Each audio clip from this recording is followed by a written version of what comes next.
ഫേസിലായാലും ബോഡിയിലായാലും നമ്മൾ കടലമാവ് യൂസ് ചെയ്യാറുണ്ട്. അപ്പോൾ വീക്ക്ലി ട്വൈസ് അങ്ങനെ 4 ആഴ്ച ചെയ്യാൻ പറ്റുന്ന ഒരു ബെസ്റ്റ് പാക്ക് എന്ന് പറഞ്ഞാൽ കടലമാവാണ്. ഒരു 2 സ്പൂൺ വരുന്ന കടലമാവ് എടുക്കുക, അതിലേക്ക് 1 സ്പൂൺ വരുന്ന ഹണി എടുക്കുക, 1/2 സ്പൂൺ വരുന്ന കറ്റാർവാഴ, പിന്നെ വേണ്ട കുറച്ച് തൈരും കൂടി ചേർത്ത് മിക്സ് ചെയ്ത് നല്ലൊരു പാക്ക് ആക്കണം.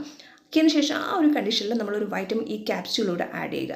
വേണമെങ്കിൽ അലർജിക്ക് പ്രോബ്ലം ഒന്നും ഇല്ല എങ്കിൽ കുറച്ച് മഞ്ഞൾപ്പൊടിയും കൂടി ആഡ് ചെയ്യുക. വീട്ടിലുള്ള പാക്കറ്റ് വാങ്ങിക്കരുത്, വീട്ടിൽ പൊടിച്ച മഞ്ഞൾപ്പൊടി കുറച്ചൊന്ന് ആഡ് ചെയ്യുക.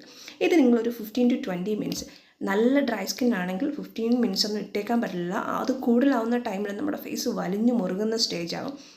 60-65 ആ ഒരു ടൈമിൽ തന്നെ ഫേസ് നല്ല ഡ്രൈ ആകുമ്പോൾ ഫേസ് ഒന്ന് വാഷ് ചെയ്യുക. ആഴ്ചയിൽ 2 ദിവസം ചെയ്യുക, 4 ആഴ്ച.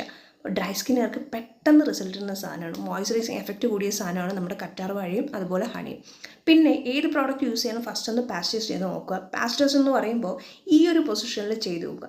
നോർമൽ 24 hours പറയുന്നത്, കുറഞ്ഞൊരു 8 hours നിങ്ങൾ ഇട്ടാൽ ടെസ്റ്റ് ചെയ്ത് നോക്കി വേറെ ഇഷ്യൂസ് ഒന്നും ഇല്ല എങ്കിൽ നിങ്ങൾക്ക് അത് കണ്ടിന്യൂ ചെയ്യാം.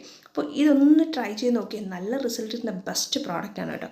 പിന്നെ ഇവിടെ അല്ല എങ്കിൽ ഈ ചെവിയുടെ ഈ ഒരു പൊസിഷനിലും നമുക്ക് ടെസ്റ്റ് ചെയ്ത് നോക്കാം, പാസ്റ്റേഴ്സ് ചെയ്യാം. നല്ല ഒരു പാക്ക് ബെസ്റ്റ് റിസൾട്ട് കിട്ടുന്ന പ്രോഡക്റ്റാണ്. അപ്പോൾ ഈ ഒരു pack weekly twice 4 week try ചെയ്ത് നോക്കുക, നല്ല റിസൾട്ട് കിട്ടും.